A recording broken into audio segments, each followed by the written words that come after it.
शुरुआत में मूंसां गॾु मौजूदु आहिनि सिंधी ॿोली जी नामवर कहाणीकार ऐं उनखां सवाइ ड्रामा निगार जंहिंजी उर्दू ऐं सिंधी ॿिन्ही ॿोलियुनि जे माण्हुनि वटि हिकु जेतिरो मान आहे ऐं उन्हनि जी सुञाणप सिंध तौरु ऐं सिंधी कहाणीकारा तौरु तमामु घणी आहे।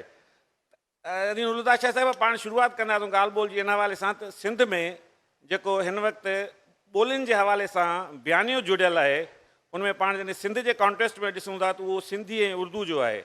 हाणे उनमें ॿ पैराया आहिनि, हिकिड़ो त उनजो मुआशी तौर ते सिंधी ॿोली जे बका वारो सुवालु आहे ऐं उनजे हुजण वारो सुवालु आहे ऐं उन सां गॾु पैरेलल उर्दू ॿोली बि आहे, छो त हिते उर्दू ॻाल्हाईंदड़ ॿोली आहे। इहो हिकिड़ो जेको गैप पैदा थियो आहे उनजा तव्हांखे छा सबबु था नज़र अचनि त हू समाजी हवाले सां पैदा थिया आहिनि, अदबी हवाले सां पैदा थिया आहिनि या उनजो घणो सियासी असरु रहियो आहे? ॾिसो, पंहिंजी तव्हां ॿोलीअ जी बका जी ॻाल्हि कई, पहिरीं ॻाल्हि आहे पंहिंजी ॿोलीअ जी बका। पंहिंजे ॿोलीअ जे बका सां असां हर ॿोलीअ जो लेखक, पर ख़ासि करे आउं सिंध जे हवाले सां ॻाल्हि कंदुसि त सिंध जिन हालतुनि में असांजी धरती रहे थी, असांजी क़ौम रहे थी, असीं जिन मसइलनि खे मुंहुं ॾींदा था अचूं, उन में ज़ाहिर आहे असांजी ॿोलीअ जी हीअ जेको असीं फेस्टिवल्स करियूं था, हीअ सभु कुझु जेको आहे इहो बि पंहिंजी ॿोलीअ जे बका जे लाइ आहे।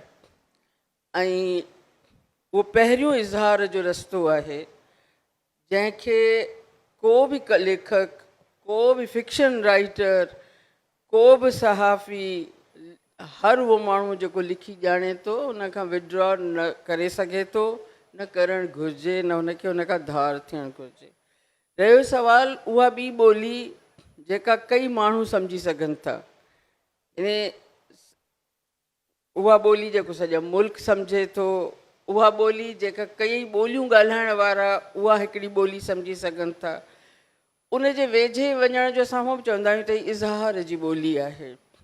इहो हिक ॿिए ताईं पंहिंजो ख़्यालु पहुचाइण जी ॿोली आहे।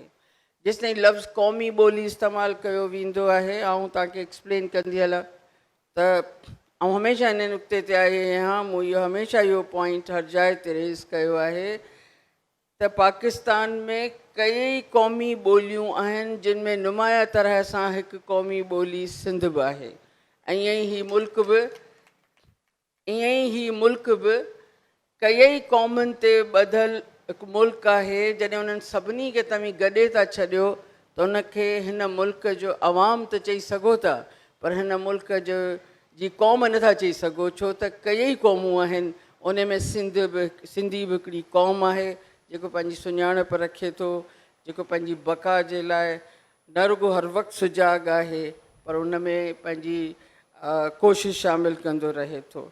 सो जॾहिं असां ॿी ॿोलीअ ॾांहुं अचूं था, उर्दू ॿोलीअ ॾांहुं अचूं था, छो त उहा इज़हार जी ॿोली आहे, उन में आउं ॾिसां थी हिकिड़ी शइ, मुंहिंजो पंहिंजो तजुर्बो जेको आहे ॾाढो सुहिणो तजुर्बो आहे, ऐं उहो इहो आहे त इहो ई सिंध जो इशू खणी, इहो ई सिंधी ॿोलीअ जे बका जो इशू खणी, इहो ई सिंध जो समाजी सियासी इशूज़ खणी, शऊर खणी, जॾहिं असां सिंध खां ॿाहिरि कंहिं बि स्टेज ते बीहूं था या कंहिं अहिड़े स्टेज ते बीहूं था जिते उहे माण्हू बि वेठा आहिनि जेके सिंधी ॿोली न पिया सम्झी सघनि, उते असांखे सवलाई थी थिए।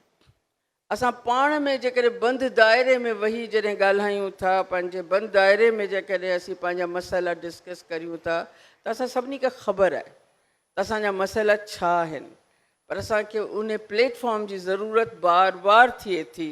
पलीजो साहिबु ख़ासि करे, सवेर पलीजो साहिब जो ज़िक्र पियो हलियो, पलीजो साहिब जो ख़ासि करे असां इहो ॾिठो अथऊं सिंध जा इशूज़ उर्दू ॿोलीअ में खणी सिंध जे पाकिस्तान जे मुख़्तलिफ़ प्लेटफॉर्म्स ते वञी ॻाल्हाईंदो रहियो। ख़ुदि मुंहिंजो पंहिंजो इहो एक्सपीरियंस आहे। लिखण जो जेसिताईं सुवालु आहे त लिखण बि ईअं ई आहे। ऐं तंहिंखां पोइ सिंध कमाल जी धरती आहे ऐं हीअ ॿोली बि कमाल जी ॿोली आहे। हीअ ऐं हिकिड़े पासे ॾिसां थी त उर्दू ॿोली जंहिं तरीक़े सां आम उर्दू ॻाल्हाइण वारो, जंहिंमें रोमन हाणे अची वई आहे, जंहिं तरीक़े सां ख़तमु थींदी नज़र पई अचे, जंहिं तरह सां असां ॾिसूं था त सही उर्दू लिखी न पई वञे ऐं अदीबनि ताईं जेके ॿोली जेका आहे सा महदूद थींदी थी वञे सही ॿोली। जेका ॿोली साराह जोगी आहे। त उन सॼी सूरत हाल में जॾहिं असीं पंहिंजो हिसो विझूं था, आहियूं असीं वरी बि सिंधीअ जी हैसियत में, असांजो पॉइंट ऑफ व्यू सिंधीअ जी हैसियत में ॾिठो थो वञे, असांजी तख़लीक़ हिकु सिंधीअ जे तख़लीक़ तौरु ॾिठी थी वञे। असीं छा बि लिखी छॾियूं, केॾो बि उर्दूअ में कमाल करे छॾियूं, पर असांजो पढ़ंदड़ जॾहिं असांखे पढ़े थो त उनखे ख़बर आहे त हीअ सिंध जी धरतीअ मां, सिंधी जी मिटीअ मां ठहियल लेखक आहे ऐं उनखे उन ई नज़र सां पढ़े थो। ऐं मूं हमेशह इन ते ॾाढो फ़ख़्रु महसूसु कयो आहे। साईं कासिम साहब, डॉक्टर साहब तव्हां ॿोली जा, डॉक्टर कासिम बुगियो साहब असांजी सिंधी ॿोली जा माहिर बि आहिनि। उर्दू ऐं सिंधी ॿोली जे जेकॾहिं रिश्ते जी ॻाल्हि था कयूं त सिंध जिते पाण मौजूदु आहियूं त हिकिड़े पीरियड में उनजो हिकिड़ो अरबी खां वेंदे फ़ारसीअ ताईं डोमिनेट पोज़ीशन रही आहे, वरी विच में लोक अदब वसीले असां वटि सिंधी ॿोली पंहिंजी बका रखी आहे। पर उन दौरान असां इहो बि ॾिठो आहे त हिन ई ख़िते मां उर्दू ॿोली बि जनम साण वरितो आहे। उहे कहिड़ा सबबु हुआ जो उर्दू ॿोली सचल सरमस्त खे बि जेको रेख़्ती उर्दू आहे उहो उन में बि शेर चवणो पियो, ऐं उनखां अॻु में ठटे जे बुज़ुर्गनि बि उर्दू में शेर चयो, फ़ारसी जेको आहे खे रिप्लेस करे हीअ आंदी वई। उहो छा सबबु आहे? उर्दू ऐं सिंधी ॿोली जेके रिश्ते खे तव्हां कीअं सम्झो था एज़ अ ॿोली माहिर तौरु? सिंध इब्तिदा खां ई हिकिड़ो खुलियल समाज रहियो आहे। खुलियल समाज रहियो चवां थो तॾहिं चवां थो त मुख़्तलिफ़ इलाइक़नि जा माण्हू सिंध ॾांहुं ईंदा रहिया ऐं सिंध उनखे पाण सां गॾु अब्ज़ॉर्ब कंदी रही। माण्हू जॾहिं आया, जॾहिं माण्हुनि जा राब्ता थिया त माण्हुनि सां गॾु उन्हनि जी सकाफ़त ऐं उन्हनि जूं ॿोलियूं बि उन्हनि सां गॾु आयूं। ऐं उहे माण्हू कॾहिं थोराईअ में कॾहिं घणाईअ में ईंदा रहिया। उहे जीअं आया त मक़ामी माण्हुनि उन्हनि जे ॿोलियुनि खे वेलकम कयो, कंहिं न कंहिं तरीक़े सां उहे ॿोलियूं हिक ॿिए सां कॉन्टेक्ट में आयूं ऐं हिक ॿिए खां मुतासिर थिया। त इब्तिदाई तौर ते त मुग़लनि जे दौर में सिंधी समाज में तव्हांखे उर्दूअ जा केतिरा लेखक मिलंदा, शाइर मिलंदा। बेदिल वटि तव्हांखे उर्दूअ जी मज़बूत शाइरी मिलंदी, सचल वटि तव्हांखे 50 खां वधीक उर्दूअ में गज़ल मिलनि था। ऐं अहिड़े नमूने जॾहिं आउं चवां थो त खुलियल समाज आहे त तव्हां ॾिसो जीअं अरब आया त अरबीअ में बि सिंधीअ जा वॾा वॾा आलम पैदा थिया, जॾहिं की अरब हिते मफ़तूह थी आया। पर अरबनि जे सिंध फ़तह करण खां अॻु में जेके अरब जन अची सिंध में पनाह वरिती, उन वक़्त खां ई अरबीअ जो हिते चालामान थियो ऐं माण्हू उन वक़्तु मुस्लमान थियणु शुरू थिया। ऐं माण्हुनि, सिंधी माण्हुनि पंहिंजी ॿोलीअ सां गॾोगॾु अरबीअ में बि महारत हासिलु कई। अहिड़े नमूने फ़ारसीअ में बि ईअं रहियो, पर इहो हिकिड़े ख़ासि हल्के ताईं, आलमनि ताईं, पढ़ियल लिखियल माण्हुनि ताईं। आम माण्हुनि पंहिंजी ॿोलीअ खे कॾहिं बि कोन छॾियो। आम माण्हू पंहिंजी ॿोलीअ सां हमेशह जुड़िया रहिया ऐं उहो अॼु ताईं बि जॾहिं की सभिनी ॿोलियुनि जूं, दुनिया जे ॿोलियुनि जूं जलगार आहे, अंग्रेज़ी बि हिते आहे, उर्दू बि आहे, ऐं पंजाबी बि आहे, पछतो बि आहे, सभिनी सां मिलनि जुलनि था ऐं सभिनी में कुझु सिखणु, कुझु करण जी कोशिशि कनि था। इहो आहे गॾियल समाज, खुलियल समाज। ॿोलियुनि जे मामले में, सकाफ़तुनि जे मामले में हिक ॿिए खे इज़त ॾियणु, एतिराम ॾियणु, रवादारी करणु। ऐं अॼु जॾहिं असां हिन समाज में आहियूं ऐं सिंध में आहियूं ऐं कॾहिं कॾहिं इहो तकलीफ़ थिए थी त ॿोलीअ जे बुनियाद ते का ॻाल्हि थिए थी या ॿोलीअ जे बुनियाद ते कॾहिं कॾहिं नफ़रत थिए थी त हिकिड़ी ॾुख जी ॻाल्हि थिए थी। ॿोलियूं सभई अहम आहिनि, ॿोलियुनि सभिनी खे वधणु वीचारणु खपे, ॿोलियुनि सभिनी में लिखणु खपे। जेतिरो जंहिं ॿोलीअ में ॻाल्हाईंदो ओतिरनि समाजनि खां वधीक वाक़ुफ़ु थींदो, ओतिरनि काइनातुनि खां वधीक वाक़ुफ़ु थींदो। ॿोलीअ जो कंहिं बि समाज में किथे जोड़ो कोन्हे। दुनिया सॼी क़बूलु करे चुकी आहे त को बि समाज हिकु ॿोलियो कोन्हे। सॼी दुनिया में को बि हिकिड़ो मुल्क कोन्हे जंहिंमें सिर्फ़ु हिकिड़ी ॿोली ॻाल्हाई वेंदी हुजे। मुख़्तलिफ़ ॿोलियूं ॻाल्हायूं थियूं वञनि। हाणे मनसूबाबंदी करण वारनि जो कमु आहे, प्लानर्स जो कमु आहे त कहिड़े नमूने रिथाबंदी था कनि त सभई ॿोलियूं वधी सघनि, तरक़ी करे सघनि ऐं सभई ॿोली ॻाल्हाईंदड़नि जा पाण में रिश्ता, नाता वधनि। ऐं उन जा खोड़ सारा समाजी तरीक़ा आहिनि जंहिं तरीक़े सां ॿोली तरक़ी थी करे। ऐं ॿियो ख़ासि तरीक़ो आहे हुकूमती सतह ते। हुकूमती सतह ते मुख़्तलिफ़ मुल्कनि में कमीशन ठहियल हूंदियूं आहिनि। ऐं हिकिड़ो नंढिड़ो मिसाल थो ॾियां ॿोलीअ जे हवाले सां। Oxford dictionary, Oxford dictionary never स्लीप्स। Oxford dictionary हमेशा जागंदी है। ऑक्सफोर्ड डिक्शनरी के दफ्तर हमेशा खुले रहते हैं और उसके हर साल नए वॉल्यूम आते हैं, उसमें नए अल्फाज आते हैं और वो डिक्शनरी बढ़ती जाती है। तो इसी तरह हमें उर्दू डिक्शनरी को सुलाना नहीं है, सिंधी लुगात को बंद करके रखना नहीं है। लुगात में आते जाएं, नए नए अल्फाज आते जाएं, बढ़ते जाएं और उसके लिए अगर और कुछ नहीं कर सकते तो एक सिंध लैंग्वेज कमीशन बनाए जो हमेशा जागती रहे, हमेशा काम करे और ज़बानों में इस तरह एक दूसरे से मर्ज होते जाएं। अब वो ज़माना चला गया जब हम कहते थे कि खालिस ज़बान होगी, प्योरिज्म होगा। कोई प्योरिज्म नहीं होगा।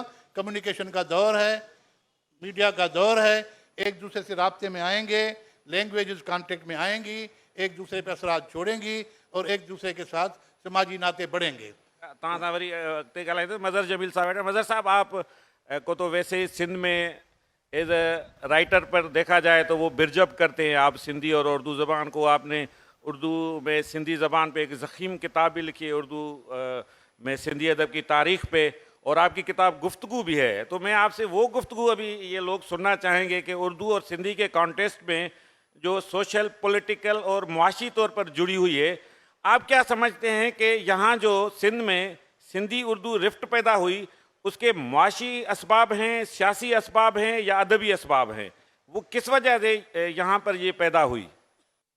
डालने से पहले ये अर्ज़ करना चाहूँगा कि ज़बानें जो हैं वो माशरे को जिस तरह बनाती हैं, वो उनके राब्ते और इजहार ख्याल के एक दूसरे से राब्ते ज़बान ही होता है। ज़बान ना हो तो हमारे और आपके दरमियान राब्ते का एक सबसे मौसर ज़रिया ख़त्म हो जाता है।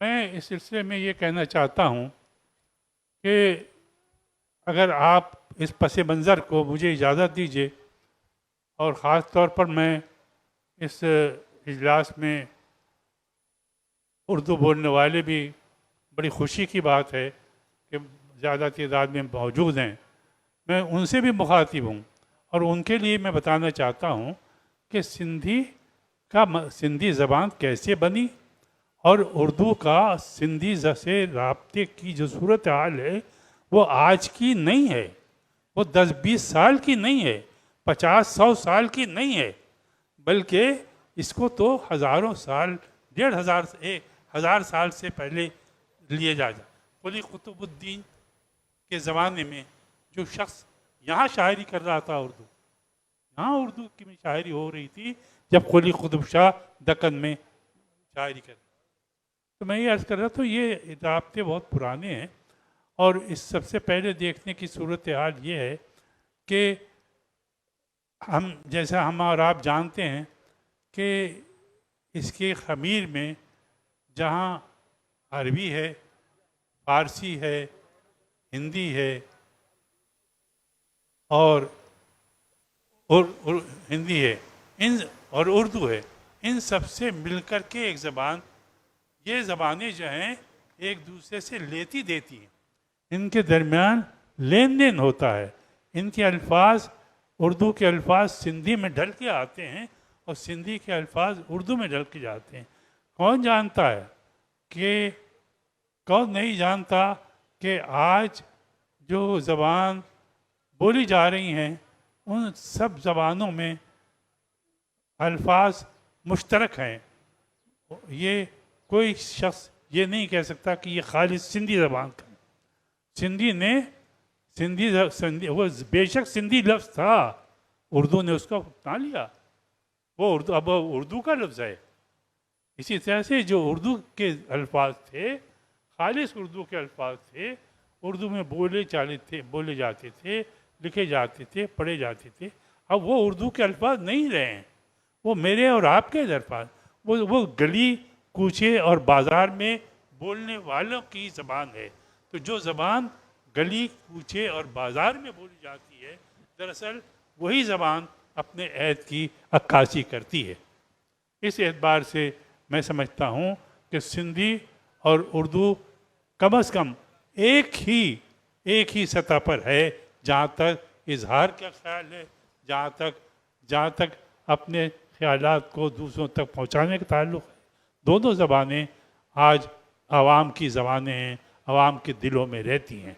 और जैसा कि मेरे दोस्तों ने फरमाया और मैं इन सब से मुत्तफ़िक़ हूँ कि ये ज़बानें कहीं किसी गोशे में बंद करके नहीं रखी जा सकती, एक दूसरे को हमेशा मुतासिर करती रही हैं और मुतासिर करती रहेंगी।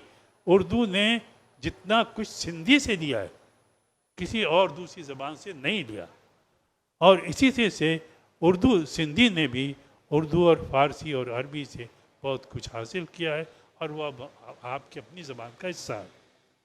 अहमद शाह साहब, आप ये आर्ट्स काउंसिल देख रहे हैं, काफ़ी वक्त से एक ब्रिजअप का काम कर रही है कि जितनी भी पाकिस्तान की ज़बानें हैं उनको भी आप यहाँ इकट्ठा करते हैं। लेकिन जो बुनियादी सवाल है उर्दू और सिंधी के हवाले से, क्योंकि ये सवाल पैदा हुआ है यहाँ पे दो वजह से। एक तो मुआशी तौर पे कि सिंधी ज़बान की जो मुआशी हैसियत है उसको सलब करने की कोशिश की जा रही है, दूसरा इसका है सियासी कॉन्सिक्वेंसेस। तो आप क्या समझते हैं कि इन दोनों मामलात को किस तरह ख़त्म किया जा सकता है, किस तरह बराबरी पे लाया जा सकता है, और जो सिंधी ज़बान की ड्यू मुआशी हालत है, मुआशी सूरत हाल है, उसको किस तरह उर्दू के बराबर लाया जा सकता है? हमारा मौजू तो ये नहीं है, लेकिन इस पर मैं ज़रूर बात करूँगा। मुझे तो आपने आसान कर दिया, मैं हिस्टोरियन नहीं हूँ, मुझे तो आपने आसान मौजू दे दिया।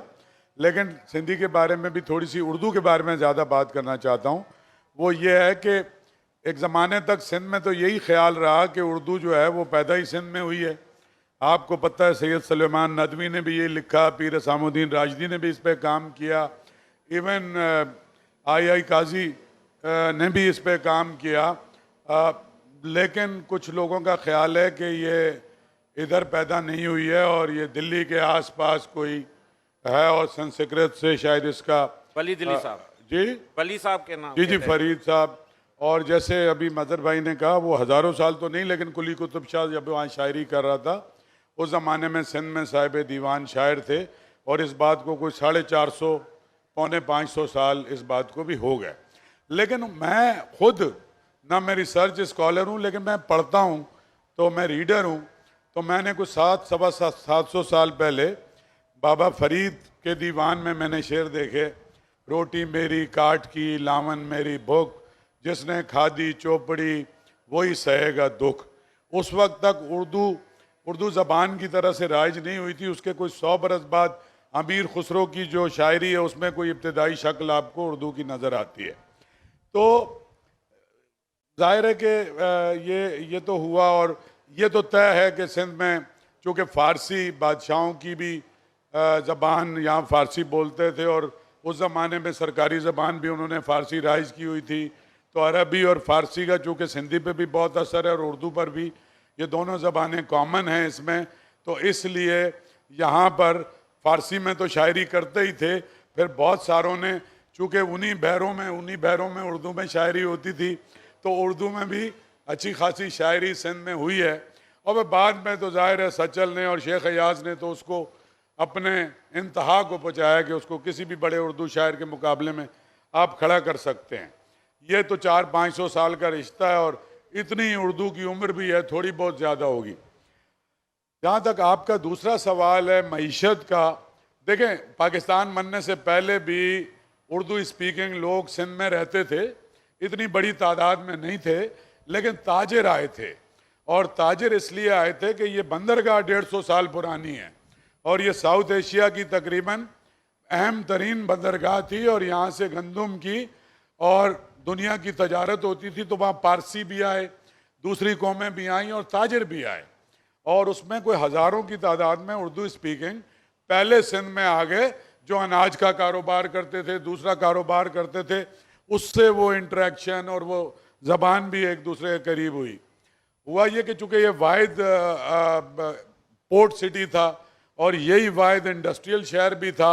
जब पाकिस्तान बना तो पाकिस्तान के ख़ित्ते में जो चारों सूबे या जो आए इलाके, तो उसमें ज़ाहिर है कि ये साहिली शहर था, और इससे पहले भी इसकी बड़ी तारीख़ है, हज़ारों साल पहले की दीबल की बंदरगाह की, और यहाँ तजारत हज़ारों साल पहले से होती थी। फिर दरिया सिंध के थ्रू पूरी इंडस सिविलाइजेशन एक दूसरे से जुड़ी हुई थी, और वहाँ से हिंदकों के, सराइकी के, पंजाबी के और सिंधी के अपने रिश्ते तो मौजूद थे। तो हुआ ये कि फिर चूँकि बहुत बड़ी तादाद में हिंदुस्तान से हिजरत हुई, जब एक मुल्क उस वक्त मुस्लिम लीग थी, और ये हुआ कि जी मुसलमानों के लिए हिंदुस्तान में वो बराबर की अपॉर्चुनिटीज़ नहीं मिल सकती, उनका ख्याल था। तो इसलिए मुसलमानों का ऐसे इलाके जिनमें मुसलमानों की अक्सरियत है उस पर मुश्तमिल एक वतन बनाया जाए। और उसकी पहली करारदाद भी आपको पता है कि आप ये सामने असेंबली नज़र आ रही है, आपने ही पेश की थी। तो उसके बाद जाहिर है कि बहुत बड़ी तादाद आई और वो पाकिस्तान के सारे खित्तों में गए। वो मुल्तान में भी गए हज़ारों की तादाद में, वो नारंग मंडी और पेशावर भी गए और वो लाहौर भी गए। लेकिन हुआ ये कि फिर जाहिर है कि कराची कैपिटल भी डिक्लेयर हो गया पाकिस्तान का, दारुल खिलाफा। तो कैपिटल सिटी, नौकरियां कैपिटल, सारी नई नौकरियां निकली थी, कोई रोज़गार सारा खाली पड़ा था। तो कराची रोज़गार का मरकज़ बन गया। जो मैट्रिक पास था असिस्टेंट डायरेक्टर हो गया, जो बीए पास था डायरेक्टर हो गया, सेटलमेंट कमिश्नर बैठ गए, हज़ारों की तादाद में नौकरियां शुरू हो गई। और ये जो शहर कोई 3.5-4 लाख का शहर था, वो जाहिर है कि फिर मिलियंस का शहर बन गया। और मजदूरी के हिसाब से, इंडस्ट्री के हिसाब से, तजारत के हिसाब से और सरकारी नौकरी के हिसाब से, क्योंकि सूबे का भी कैपिटल और मुल्क का भी कैपिटल, तो उस वजह से उर्दू स्पीकिंग या हिंदुस्तान से बहुत बड़ी तादाद में ईस्ट पंजाब से भी हिजरत हुई। लेकिन चूंकि उनका कल्चर एक था तो वो तो ज़्यादातर जो है वो हमारा जो वेस्ट पंजाब है उसके अंदर मर्ज हो गए। कोई गुरदासपुर से आया, कोई कहीं से आया, जलंधर। लेकिन उर्दू स्पीकिंग का ये हुआ कि वो फिर ज़्यादा ने माइग्रेट किया कराची। और यहाँ पे इतने ज़्यादा इंस्टीट्यूशन नहीं थे, सिंध में बहुत कम थे एजुकेशन के इंस्टीट्यूशन। और उसके मुकाबले में लाहौर में या अलीगढ़ में या लखनऊ में अंग्रेज़ों के कॉलेजेस वगैरह भी थे। तो उस वजह से एक अपॉर्चुनिटी उनको भी मिली और बहुत सारा हिस्सा उनको मिला और रोज़गार में। और सिंध बुनियादी तौर पे तो चूँकि एक एग्रेरियन सोसाइटी थी और तजारत भी करते थे। तो इस तरीके से बाद में ये हुआ कि जाहिर है कि जब तादाद बहुत ज़्यादा महाजरीन की यहाँ बढ़ गई तो और लेकिन सिर्फ उर्दू स्पीकिंग नहीं आए। मज़े की बात, ये हिजरत पूरे पाकिस्तान से हुई। मसलन पश्तून भी आए और हिंदको स्पीकिंग लोग भी आए, पंजाबी भी आए और बलोच तो आते ही रहते थे क्योंकि वहाँ पे पानी नहीं था, फसल नहीं थी, तो आधा सिंध तो बलोच आके यहाँ आबाद हो गए। तो उसकी बाद ये तसव्वुर भी पैदा होना शुरू हो गया कि जो सिंध के अंदर जो इतनी बड़ी तादाद में इमिग्रेशन हुई है तो उससे जो सिंधी स्पीकिंग या सिंधी हैं, और उसे एक ये भी हुआ था कि बहुत सारी एक बहुत बड़ी एक हिंदू कम्युनिटी थी कि जो यहाँ से शिफ्ट करके हिंदुस्तान भी चले गए थे और वो ज़्यादा अमीर लोग थे और बहुत खुशहाल लोग थे। उस वजह से फिर उसके पॉलिटिकल रीजंस भी बनना शुरू हुए, फिर हुकूमतों में भी और इक़्तिदार में भी और तजारत में भी, और वहाँ से ये कॉन्फ्लिक्ट का आगाज़ हुआ। ठीक है, नुरुद्दा शाह साहिबा जेको साईं अहमद शाह घटि में घटि इहा ॻाल्हि त चई त सिंध अॻु में ई हिकिड़ो इंडस्ट्रियल शहर हुयो ऐं जेके माइग्रेट करे आयल जो हिकिड़ो नैरेशन इहो रहियो आहे त उन्हनि ही शहर अॾियो, पर इहो हर को हाणे साबित थिए पियो थी अॻु में हिकिड़ो इंडस्ट्रियल शहर हुयो सिंध जो वॾे में वॾो कराची। हाणे जॾहिं पाण ॿोली जे हवाले सां जेकी ही हाणे हिन गुफ़्तगू जे दौरान ॻाल्हि जुड़ी आहे उनमें सभ खां अहम नुक़्तो इहो साम्हूं अचे पियो त ॿोली सां कंहिंजो बि नफ़रत जो इज़हार जे हवाले सां का ॻाल्हि साम्हूं न पई अचे, पर उहे तव्हांखे छा सबबु था नज़र अचनि? तव्हां उर्दू स्पीकिंग सिंधियुनि सां बि रहो पिया, असां सिंधी उर्दू खे ऑप्ट करण में का बि आर महसूसु न कंदा आहियूं, पर उर्दू वारा सिंधी खे ऑप्ट करण में थोरी आर महसूसु कंदा आहिनि। असां ग़ालिब जो शेर हिक ॿिए ॾे मोकिले सघूं था लिखी, पर हू शाह लतीफ़ जो न मोकिलींदा आहिनि। इहो तव्हांखे कीअं लॻंदो आहे, इन जा सबबु छा आहिनि? सबबु त पोयां वेंदासीं त ॻाल्हि उते ई वापसि पहुचाईंदासीं। जेको सिंध खे जंहिं तरीक़े सां इस्तेमालु कयो वियो, ॿोलियुनि जे जहिड़े में फासायो वियो, डिस्टेंसिस, नफ़रत, सिंध लाइ नफ़रत, सिंधी ॿोलीअ जे लाइ नफ़रत, सॼो इस्टेब्लिशमेंट जो जेको सॼो डिज़ाइन हो शुरू खां पाकिस्तान ठाहिण खां पोइ हिन ते पूरो जेको अमल कयो वियो, इहो ॿुधाए सिंध जी तारीख़ सां हथु चुरांद, इहो सॼो सबबु बणिजी वियो। जॾहिं हिकिड़ो नवां ज़हन, ओपरा ज़हन, ॿाहिरियां ज़हन जॾहिं तव्हांजी ज़मीन ते अची रहनि था ऐं उन में उन पुठियां खां उन्हनि खे इस्टेब्लिशमेंट ॿुधाए थी त हीअ ॿोली जेका आहे सा का हैसियत नथी रखे, हीअ तारीख़ जेका आहे सा बिन क़ासिम जी थोराइती आहे ऐं वग़ैरह वग़ैरह, जंहिं ते डिघे ॻाल्हाइण जी ज़रूरत आऊं सम्झां थी कान्हे। जंहिं पंहिंजो पूरो कमु कयो, जंहिं सिंध खे पुठियां धिकण जे लाइ जेका कोशिशि कई हुई उन पंहिंजो पूरो असरु ॾेखारियो ऐं उहो सिलसिलो हलंदो रहियो। हिन खां पहिरीं हिकिड़ो सेशन जेको हेॾा ऑडिटोरियम में थियो पिए जंहिंमें सिंध जे तहरीकुनि जी सिंध में पाकिस्तान ठहिण खां पोइ ऐं ख़ुदि पीर पागार साहिब जी जेका हुर तहरीक हुई उन जो ज़िक्र कयो वियो, पर जेको पाकिस्तान ठहिण खां पोइ 4 मार्च ऐं कालाबाग डैम इन्हनि ते ॻाल्हि कई वई। सिंध तमामु घणी असीं तमामु घणा उन्हनि तहरीकुनि जा दरअसल असीं ख़ुशनसीब आहियूं जो असां वटां इहे तहरीकूं हलंदियूं रहियूं। इन सां गॾोगॾु जॾहिं तहरीकूं हलंदियूं आहिनि त ज़ाहिर आहे उन सां गॾोगॾु तव्हांजी ॿोली, तव्हांजी सुञाणप, तव्हांजो कल्चर, तव्हांजो आर्ट, तव्हांजो अदब, सभु तहरीकुनि सां तहरीक भले कहिड़े बि मौज़ूअ ते हुजे, कहिड़े बि मसइले ते हुजे, पर उहे सभु उन सां गॾोगॾु सुजाग थी पवंदा आहिनि ऐं पंहिंजो पाण मञराइणु शुरू कंदा आहिनि। त इन जो क्रेडिट इनखे घणो वञे थो, जंहिंजे करे 1000 कोशिशुनि खां पोइ बि इस्टेब्लिशमेंट जे सिंधी क़ौम पंहिंजी सुञाणप खां विड्रॉ कोन कयो, हीअ ॿोली मरी न सघी ऐं इहो सॼो कुझु। हाणे इन में आउं चवंदुसि त असां जेके वेछा जेके फ़ासिला ॿिन्ही ॿोलियुनि जे ॻाल्हाइण वारनि जे विच में रहिया आहिनि, सियासी हालतूं जेके हिते रहियूं आहिनि, उन में ॿोली त असुल में मुहबत जो इज़हार करण लाइ आहे, ॿोली त ॻाइण लाइ आहे, झुंगारण लाइ आहे, हिक ॿिए ताईं पहुचण लाइ आहे, हिक ॿिए सां रिश्ता ॻंढण जे लाइ आहे। ॿोलियुनि जो हिन में ॾोह आहे ई कोन, चंद ज़हननि जो ॾोह आहे जेका गेम कनि था उन जो ॿोलियूं ॻाल्हाइण वारा शिकार थियनि था। हाणे हिकिड़ो वक़्तु आहे जेको गुज़री चुको आहे। हाणे आउं ॾिसां थी जीअं तव्हां पुछियो हींअर, काशिफ़ रज़ा हिकिड़ो उर्दू जो राइटर आहे, कराची में रहे थो, जियो न्यूज़ में कमु करे थो, नौजवान आहे, तव्हां सभिनी मां कई हुनखे सुञाणंदा बि हूंदा। मूंखां वधीक उहो सिंधी आहे ऐं रिसेंटली हुन मूंखे हिकिड़ो किताबु पंहिंजो ॾिनो त हुन में सिंधीअ में लिखी मूंखे अदी नूरुल हुदा शाह जे लाइ लिखी मूंखे वॾे ऐं उते वेठल उर्दू राइटर्स खे वॾे फ़ख्र सां ॾेखारियईं त मूं सिंधीअ में लिखी ॾिनो आहे। रफ़ाकत हयात हिकिड़ो राइटर आहे जेको सिंध जा किरदार खणे थो। हाणे इहे अहिड़ा नौजवान राइटर साम्हूं असां वटि जमील अब्बासी सिंधी आहे जेको उर्दू नॉवल जंहिं लिखियो आहे ऐं जेको साम्हूं खणी आयो आहे।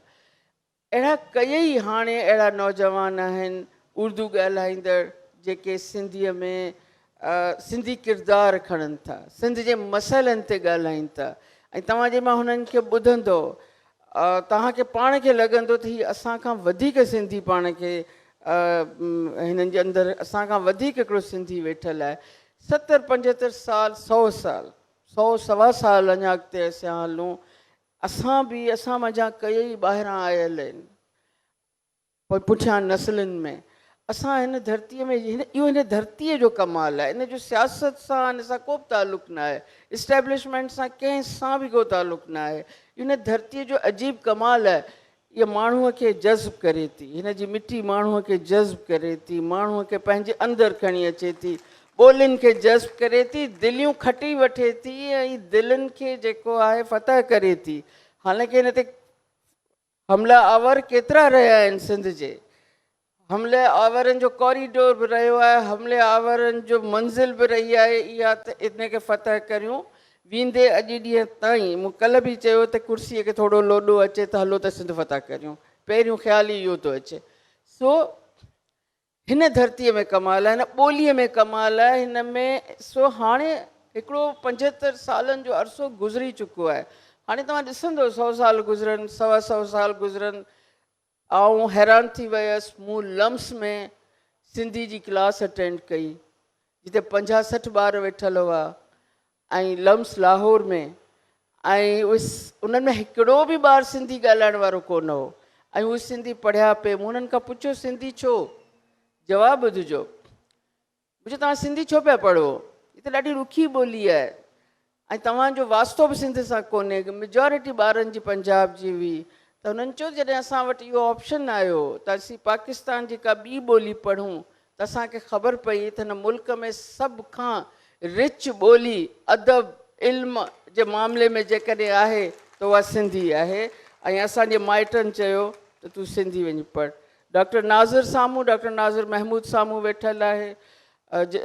मज़र जमील साहिब जी त तव्हां सभिनी खे ख़बर आहे। डॉक्टर नाज़िर महमूद साम्हूं वेठल आहे, उहो सिंधी ॻाल्हाए नथो सघे पर लिखी सघे थो, पढ़ी सघे थो, सम्झी सघे थो। असीं जेको ॻाल्हायूं था ऐं उन सां वियो त लॻे थो त ई सिंधीअ सां वेठा आहियो। वक़्तु गुज़री वियो आहे, माण्हू माण्हूअ में जज़्ब पियो थिए, माण्हू धरतीअ में जज़्ब पियो थिए ऐं ईंदड़ साल ईंदड़ वक़्तु जेको आहे उहो कमाल जो आहे। असीं पंहिंजा नस्ल इन्हनि इस्टेब्लिशमेंट जे प्लान कयल, डिज़ाइन कयल झेड़नि में तबाह करण जे बदिरां असांजूं मंज़िलूं अञा अॻियां आहिनि ऐं आउं सम्झां थी त उन ते उन मंज़िल ते सिंधी ॻाल्हाइण वारनि जो बि हक़ु आहे ऐं हिन धरतीअ में जेके दफ़न थिया ऐं थींदा ऐं ॼमंदा रहंदा उर्दू ॻाल्हाइण वारनि जो बि ओतिरो ई हक़ु आहे। महिरबानी।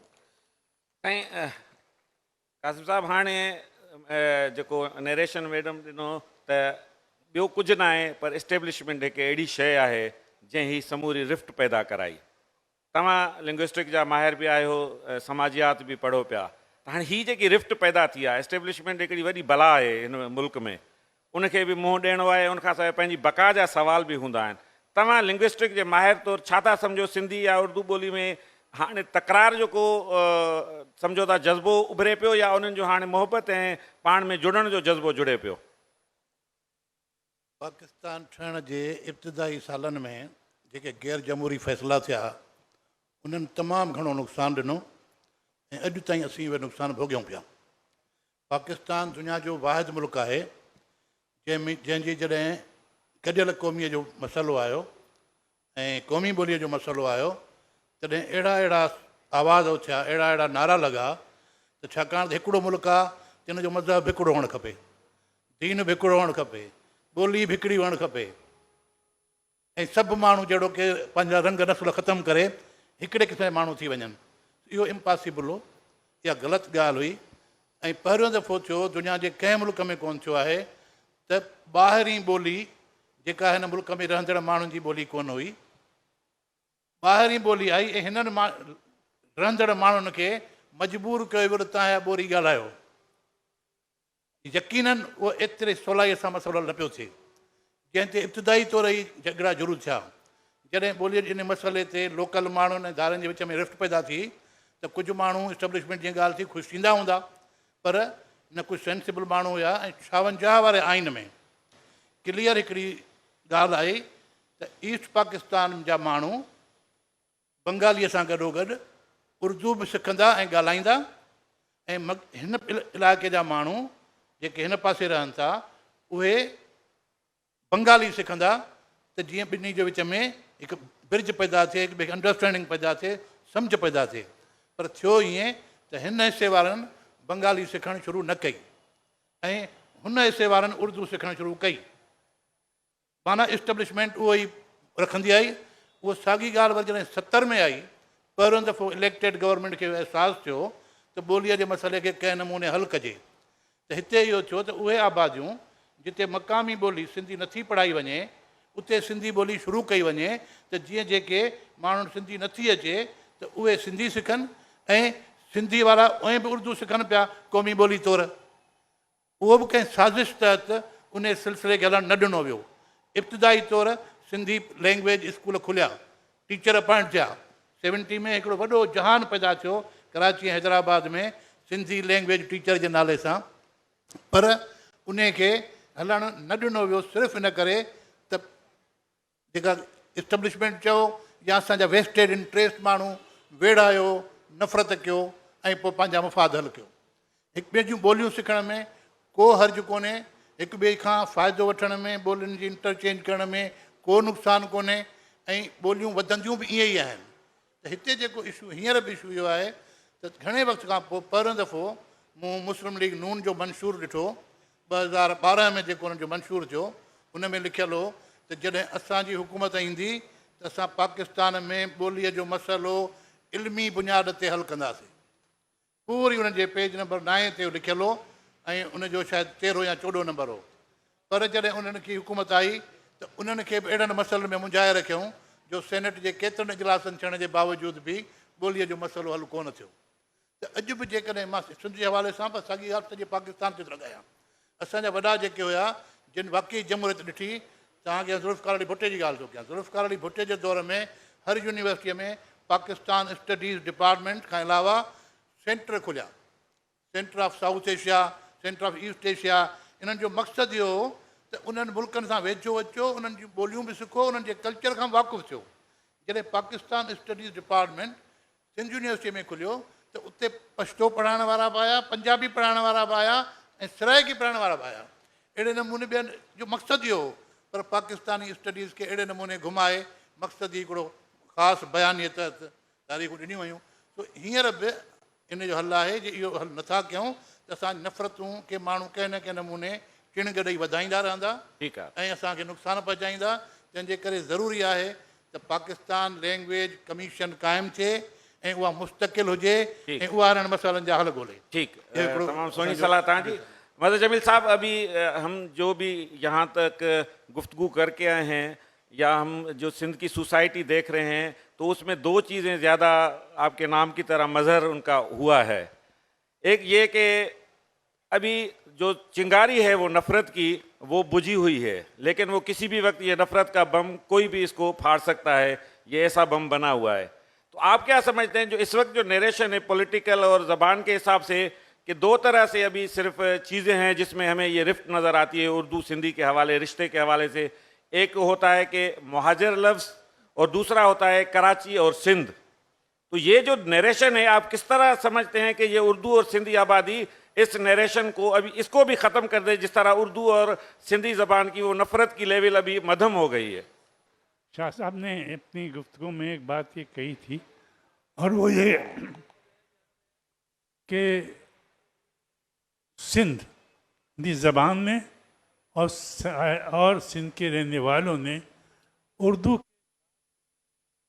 के नहीं बल्कि इब्तिदा से जो किया है वो ऐसा है कि उसकी दूसरी मिसाल हिंदुस्तान भर में नहीं मिलती। इस सिलसिले में एक वाक़या बताऊं कि ग़ालिबन 1920 में पहली उर्दू तरक्की अंजुमन तरक्की उर्दू की बुनियाद कराची में पड़ी। पहला इजलास कराची में हुआ था और मिर्ज़ा खलीद बेग ने, मरहूम ने, ये पेशकश की थी कि अगर अंजुमन चाहे तो मैं अंजुमन को अपनी जायदाद में से एक वसी जायदाद वक्फ करने के लिए तैयार हूँ, और न सिर्फ ये बल्कि मैं इसको सालाना वो करूँगा और हर तरह से इसको आगे बढ़ाने के लिए कोशिश करूँ। लेकिन चूँकि मौलवी अब्दुल हक साहब ने, चूँकि इसकी पेशकश पहले हैदराबाद दक्कन से हो चुकी थी और हैदराबाद दक्कन की जामे उस्मानिया ने उर्दू को अपना ज़बान तदरीसी ज़बान बना चुकी थी, इसलिए ये फैसला किया गया और मिर्ज़ा खलीद बेग के मशावरत से और उनकी रजामंदी से किया गया कि आप अंजुमन का सदर मुकाम चाहे कहीं रखें, बेशक आप उस जामे उस्मानिया में रखें, हैदराबाद दक्कन में रखें, इसलिए कि वहाँ पर तहक़ीक़ी काम उर्दू में किए जाने के ज़्यादा मौक़े हैं। लेकिन जब कभी भी फैसला हो तो सिंध उसके लिए हमेशा हाजिर होगा। एक तरफ तो ये बात थी, तो ये तो उस ज़माने की बात थी। लेकिन उसके बाद में भी जब ये सिलसिला हुआ कि हम देखते हैं कि पाकिस्तान बनने के फ़ौरन बाद भी सबसे ज़्यादा उर्दू ज़बान बोलने वाले कराची में, पाकिस्तान में और सिंध में आबाद हुए। क्यों?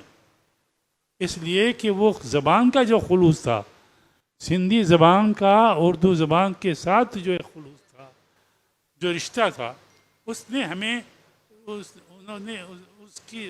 उसने हमारे पाँव पकड़ लिए, रोक लिए ज़मीन। हम आगे कहीं जा ही नहीं सकते थे।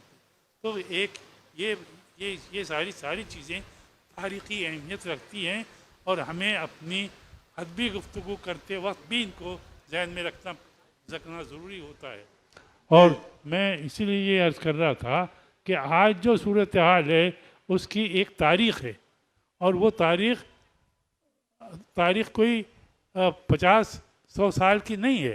फाजिल बकरी का ज़माना 500 साल पुराना है। यही बेज़र साहब मैं आपसे सवाल ही कर रहा हूं कि हमारी मोहब्बतों के मिसाल तो आप दे रहे हैं, लेकिन हम चाहते हैं कि आपकी तरफ से जो उर्दू स्पीकिंग की मोहब्बतों जी, की मैं तरफ से वो अब किस्सा ये है। समझाना चाहते हैं। किस्सा ये है कि मेरी तालीम सिंध में हुई, सखर में हुई। मैंने स्कूल की सतह पर सिंधी पढ़ी, सिंधी बोली। मेरे दोस्त अहबाब जो थे वो मेरे गली के मोची के बच्चे थे जो मेरे साथ खेलते थे। वो लोग थे, मेरा मकान दरियाए सिंध के किनारे थे, तो मेरे दोस्त अहबाब और मेरे जो साथ खेलने वाले वो महाने बच्चे थे, उनसे मैंने सिंधी सीखी। तो ज़बान किताबों से तो सीखी जाती है, किताबों से ज़बान का को सैखल किया जाता है, उसको पॉलिश किया जाता है, लेकिन ज़बान असल बोली सीखी जाती है आपस में बोल चल रहा। जब तक हम बोलेंगे चल, असल में जब तक शहर में शहरों की ज़बान, लेकिन आप देहात में जाइए, मेरे अजीज़ व ख़ारिज देहात में हैं, वो उसी तरह से सिंधी बोलते हैं जैसे सिंधी बोलता है। और यहाँ पर भी यही सूरत हाल होनी चाहिए और होती जा रही है। हमें आज जो 10 साल 15 साल पहले, अब तो ज़बान, चूँकि ज़बान का ताल्लुक़ जो होता है वो तो होता है कि ये अर्बनाइजेशन से, जैसे जैसे ज़बान अर्बनाइजेशन होती वैसे ज़बानों का फ़र्क मिटता चले जा रहा है और ये मज़ीद मिटेगा। लेकिन जो ज़बानों की जिनकी जड़ें ज़बान की जिन ज़बानों की जड़ें ज़मीन में होती हैं उन्हें कोई नहीं मिटा सकता, उन्हें कोई नहीं हिला सकता। आपकी यही हमारे लिए बहुत बड़ी बात है कि जिन ज़बानों की जड़ें ज़मीन में होती हैं वो कभी ख़त्म नहीं होती, और सिंधी ज़बान की जड़ें तो सदियों तक ज़मीन में ही हैं। अहमद शाह साहब, मुख्तसर टाइम है, उसके बाद 1-2 सवाल हम नीचे से लेंगे, तो आप ये बताएं कि आप नीचे सवाल ले लें। नहीं बोले आप ये आप बताएं कि क्या आप समझते हैं कि ये जो देखिए, बात बदर यह है साहब कि हैं, जड़ें हाँ। जो हैं वो ज़मीन से तो जुड़ी हुई हैं, तो उर्दू को भी ज़मीन से जड़ें किस तरह जोड़नी चाहिए? नहीं, ये बुनियादी तौर पे जो मसला हुआ वो आप सही कह रहे हैं, वेस्टेड इंटरेस्ट में हुआ। ये सामने हमारा दोस्त बैठा हुआ है, मुकर्रम सुल्तान बुखारी, कॉमरेड बुखारी का बेटा है। ये उवैस तोईद पाकिस्तान का नामवर जर्नलिस्ट है, इनके वालिद ने आदिल अड़काना को पढ़ाया, ये आके सेटल हुए। ये भाई मज़हर जमील सखर में थे, तो ये ऐसा सिलसिला पहले था नहीं, और बाद में एथनिक पॉलिटिक्स जब यहाँ पर शुरू की गई और उसका मकसद कोई अपनी कौम के फ़ायदे में नहीं था, एक पॉलिटिकल पावर गेन करने के लिए था, उससे ख़राबियाँ। लेकिन अब तो ये मसला मैं आपके लिए आसान कर देता हूँ, अब आपको ज़्यादा परेशान होने की ज़रूरत नहीं है, इसलिए कि अब टोटल मेरिट का ज़माना है, कट थ्रोट कंपटीशन है, और चाहे उर्दू स्पीकिंग बच्चा है, पंजाबी है, पश्तून है, सिंधी है, सारे के सारा जो एक्सेल करेगा वो आगे जाएगा। और अब सिंध में अब आप किसी तरह से भी नहीं कह सकते कि जो सिंधी बच्चा है वो किसी तरह से भी पीछे है। अब हुआ कि बिल्कुल सारी दुनिया में वो पहुंचा हुआ है, और अब जैसे कल नसीर मेमन ने भी कहा, अब तो और बहुत आगे की डिजिटल एज में आप आ गए हैं और उसकी आगाही है। तो वो एक सर्टेन पॉलिटिकल सिचुएशन में, एक सर्टेन दौर में ज़बानों को इस्तेमाल किया गया नफ़रत के सिंबल के तौर पे, जबकि ज़बान बेचारी तो मासूम होती है, उसको जो इस्तेमाल करते हैं नफ़रत के लिए वो काबिल नफ़रत हैं, सही है ना, जो उसको नफ़रत के लिए इस्तेमाल करते हैं। तो दूसरी बात ये, अब मैं आपको यकीन दिलाता हूँ कि महाजिर बच्चे भी रो रहे हैं, उनके पास कोई रोज़गार नहीं है, जिनकी तालीमी अदारे तबाह कर दिए गए हैं, और सिंधी बच्चे भी जो अच्छी तरह से उन्होंने तालीम हासिल की है। तो आगे जो टाइम आ रहा है ना, ये अब इस मसले में से आपको अब ये निकाल देगा, और अब जो मेरिट और कंपटीशन वही सरवाइव करेगा जो उसके साथ चलेगा। ज़बानों के लिए स्टेटमेंट देने से ज़बानें तरक्की नहीं करती। आप ज़ाहिर है हज़ारों साल पुरानी तहजीब है, सिंधी ज़बान को तो सिरे से कोई ख़तरा नहीं है, और सारी दुनिया में अब वो सिंधी की नई बस्तियां अमेरिका में भी बोली जाती है, हिंदुस्तान में भी बोली जाती है, तो मैं समझता हूं कि कोई इसको टेंशन तो है नहीं। रोजगार के हवाले से जो आपने बात की थी, वो जो पहले सूरत हाल थी वो बाकायदा सप्रेस किया गया था, आज वो सूरत हाल नहीं है। और कोई माने या ना माने और कुछ लोगों को बुरा लगे, लेकिन जुल्फ़िकार अली भुट्टो ने जो एजुकेशनल इंस्टीट्यूशन सिंध में कायम किए हैं, उसकी सारी दुनिया भर में वो लोग वहाँ से पढ़े हुए आपको नजर आते हैं। उसकी वजह से सिंध का पूरा कैडर गया है और आगे बढ़ा है। बहुत शुक्रिया। असां गुफ्तगू कईसूं। एक जुमला बोला सवाल ईंदो उन दौरान तव्हां ॻाल्हाए वठिजो। तमामु घटि टाइम पर्ची अची चुकी आहे, त असां हेठां सवाल बि वठंदासीं, छो त ही अहम सेशन हो ऐं हिकिड़ो तमामु सुठो डिस्कोर्स असांजे साम्हूं आयो त ॿोलियुनि जो सर्वाइवल कीअं थी सघे थो ऐं माण्हुनि जो ॿोलियुनि जी जुड़ियल हुजण सां जेको अहम तालुक़ु आहे उहो मेरिट सां आहे। मां हेठां सवाल हाणे हिकु ॿ दोस्तनि खां वठणु चाहींदुसि, उन दौरान तव्हां ॻाल्हाइजो। मेरा नाम अब्दुल समद मेमन। मैं चूंकि उर्दू में बात करूंगा। सवाल ये है कि आज हम तो कहते हैं ना कि आज 5th लिटरेचर फेस्टिवल है। मैं पिछले 5 साल से आ रहा हूँ। हम कहते हैं कि कौमी ज़बान हमारी उर्दू है, मगर उर्दू अखबारात के लोग आज भी हमें 2 लाइन 2 कॉलम की जगह देने को तैयार नहीं है, जबकि आज हमारी उर्दू अंग्रेजी अखबारात में हमारा सिंध लिटरेचर फेस्टिवल है। तो ये भी थोड़ा सा तजाद है। और अच्छा, मैं वैसे तुमको मजे की बात बताऊं, तुमको इसलिए कह रहा हूं कि मेरे दोस्त हो, मेंबर हो। उर्दू कॉन्फ्रेंस में भी उर्दू अखबार ऐसे ही करते हैं। आज सारे अखबारों के फ्रंट पेज पे सिंध लिटरेचर फेस्टिवल अंग्रेजी अखबारों में छपा हुआ अंग्रेजी है, अखबारों तो वो में। तालीम का मसला है। जी, थोड़ा सा ये है। दूसरा ये है कि हम तो कह रहे हैं कि हमने उर्दू ले ली, सब कुछ ले लिया, मगर आज भी हमें बाज औकात हमारे लिए उर्दू हम तो समझ लेते हैं, हमने पढ़ भी ली, ये बोल भी सवाल रहे। असां करे चुका हूं साईं, नहीं, जवाब ॾेई मगर चुको ये है कि आहे। अभी भी हमें ये डर रहता है कि आज भी हम निकलते हैं तो कहते हैं भाई सिंधी टोपी पहन के मत आना। ये सियासी इख्तलाफ है, अवाम में इख्तलाफ नहीं है। तो ये सियासी उर्दू इख्तलाफ मीडिया होता का- है। अच्छा, बस ठीक उर्दू है मीडिया डॉक्टर, आगे चलो। का ये आम रवैया है। लेकिन नहीं, मैं एक जुमला ये उधर कहता हूँ दो। कि अगर जिस तरह आप गुज़श्ता 15 साल से पाकिस्तान आर्ट्स काउंसिल कराची काम कर रहा है, ये अगर 50 साल पहले किया होता तो शायद हम और नज़दीक आ गए होते, लेकिन नहीं हुआ। तो अब सही। करें, शुरू करें। ठीक साईं, जी महेश साहब। साईं, मुंहिंजो नालो महेश कुमार आहे। साईं। महेश कुमार आहे मुंहिंजो नालो, ऐं साफ़ी आहियां। सुवालु आहे हिकिड़ो, त सिंध में रहंदड़ सभु सिंधी आहिनि। असां कॾहिं उर्दू ॻाल्हाइण वारो सिंधी या सिंधी ॻाल्हाइण वारो सिंधी मूं कॾहिं निकिरंदासीं? त अहिड़ी इहो निकिरण जी कोशिशि करणु घुरिजे, न करणु घुरिजे। सिंध में रहण वारो सिंधी आहे न, उर्दू ॻाल्हाइण वारो सिंधी अलॻि, सिंधी ॻाल्हाइण वारो सिंधी, इहो कॾहिं ख़तमु थींदो? त सवाल तव्हां कमेंट हुयो, सवाल थोरो वाज़े कयो। मां थो चवां त हिकिड़ो माइक वधीक कयो। हिकिड़ो हिते चयो वेंदो आहे त बाबा उर्दू ॻाल्हाइण वारो सिंधी या सिंधी ॻाल्हाइण वारो सिंधी, सिंध में रहंदड़ सिंधी आहे। इन जे लाइ असांखे कहिड़ा कोशिशूं करणु ॻाल्हाए हुजनि त जेको सिंध में रहे थो एतिरनि सालनि खां, उहो सिंधी सॾाए, सिर्फ़ु सिंधी सॾाए। मदर साहब, यहाँ वो कह रहे हैं कि जो सिंध में रहते हैं, जबान भले कोई भी बोलते हो, लेकिन वो सिंधी कहलाएं एज सिंध के कॉन्सिक्वेंसेस में। यार एक आखिरी सवाल ले लें बस आप। इनसे एक आखिरी सवाल। जी साईं, तव्हां सवाल जो। साईं डॉक्टर नूर मुंहिंजो नालो आहे। मुंहिंजो सुवालु आहे मज़हर जमील साहिब सां। हुन चयो त सभु उर्दू स्पीकिंग सिंध ऐं उर्दूअ जे मुहबत में कराचीअ में आया, या वरी जेकॾहिं हिन सिंध सॼे में आया त इहा सिर्फ़ु सिंधी ऐं उर्दूअ जी पुराणी मुहबत हुई। पर हक़ीक़त इहा आहे त जॾहिं ट्रेनूं आयूं त पंजाब में डंडा खयूं बीठा दरनि ते, त पाकिस्तान आगे। हा, इहो त सही आहे, तव्हांजी नरेशन आहे, पॉलिटिकल नरेशन आहे, पर हा पॉलिटिकल न आहे, या हिनखे करेक्शन करणु घुरिजे। ठीकु। यानी मोहब्बत में कोन आया, डंडनि में आया। ठीक ठीक, मतलब सवाल ना है यो। मुझे इजाजत दें। ये बात साईं आपकी सही है कि सिंधियों ने अपने सीने भी कुशादा किए, अपनी जमीनें भी दी, अपने रहने को जगह भी दी। तो मैं समझता हूँ तालियां बजाएं आप अपने लिए कि आपने उस वक्त जिस कुशादगी का मुजाहरा किया। और बिल्कुल आप सही कह रहे हैं कि जिस तरह, क्योंकि ये आप ही ने किया था, करारदाद भी आप ही ने मंजूर की थी, तो अभी जो भी है सेशन जो टाइम हाणे पूरो थियो। तव्हां सभिनी सर, मां दोस्तनि हिकिड़ो आख़िरी सुवाल पुछणु चाहींदुमि। नौजवाननि खे मौक़ो ॾिनो वञे। मेरा नाम मोहम्मद लाइक है और मैं कराची में प्राइवेट सेक्टर कारपोरेट में काम करता हूँ।